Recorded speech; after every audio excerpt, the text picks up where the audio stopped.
Monsieur le député, la parole est maintenant à Monsieur Stéphane Saint-André du groupe radical républicain démocrate et progressiste pour un temps de parole maximal de 10 minutes.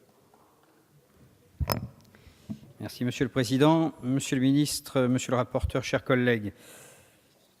Dans le plan quinquennal relatif à la revalorisation des petites retraites agricoles promis par le Président de la République en 2012, plusieurs avancées ont été réalisées, Monsieur le Ministre l'a rappelé, notamment à travers la loi garantissant l'avenir et la justice du système de retraite et la loi de financement de la sécurité sociale pour 2014.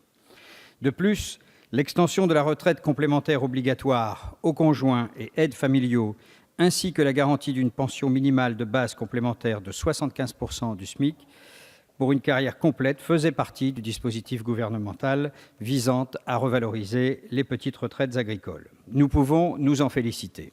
Toutefois, alors que ces deux outils sont venus renforcer les petites retraites, force est de constater que la précarité continue d'exister pour bon nombre de la profession.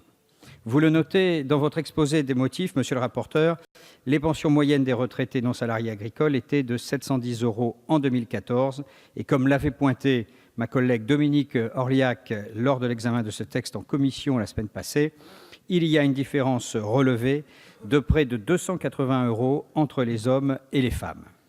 Ainsi, comme le rappelle l'Observatoire des inégalités reprenant l'INSEE et ses chiffres de 2014, en France, un individu est considéré comme pauvre quand ses revenus mensuels sont inférieurs à 840 €. On voit bien qu'une petite retraite de 850, pire, de 570 € pour les femmes, place ces retraités dans une réelle précarité.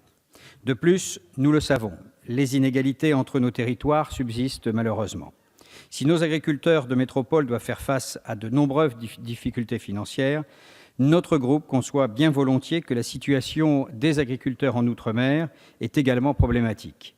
Le climat ne permet pas forcément une diversité d'exploitation des terres agraires et nous devons bien évidemment prendre ces paramètres en compte. Ainsi, votre proposition de loi tente de remédier à la précarité et aux petites retraites agricoles. Avec le titre et l'article 1, vous désirez garantir un niveau minimum de pension en l'augmentant à 85% du SMIC à compter du 1er janvier 2018 et dont le coût est estimé, Monsieur le ministre en a parlé, à 266 millions € par la Caisse centrale de la Mutualité sociale agricole. Nous vous soutenons dans cette démarche qui nous semble intéressante. J'aimerais à ce titre rappeler que nous avions déposé lors des discussions sur le PLF 2017, des amendements visant à relever légèrement la taxe soda sur les boissons sucrées et édulcorées, amendements qui auraient pu être repris par le gouvernement ou du moins votés par cette Assemblée, ce qui aurait permis d'alimenter, par exemple, la Caisse centrale de la Mutualité sociale agricole de 80 millions € pour un coût extrêmement limité, voire invisible pour le consommateur.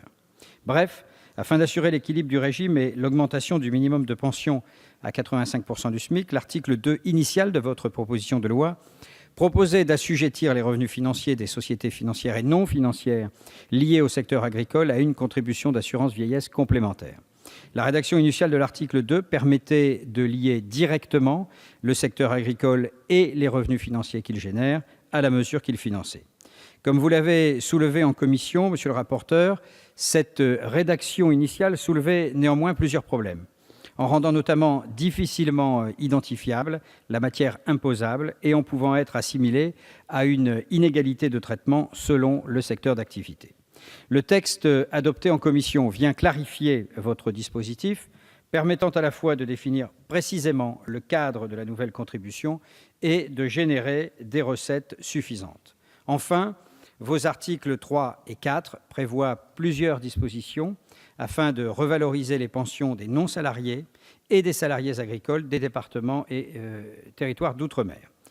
Ainsi, nous attendrons de voir la tournure que prendra ce texte aujourd'hui, notamment avec vos nouveaux amendements, monsieur le rapporteur. Toutefois, le groupe 2RDP soutient par principe votre proposition de loi sur cette importante problématique qu'est la lutte contre la précarité et pour laquelle nous nous sommes engagés à diverses reprises tout au long de cette législature. Merci, monsieur le député.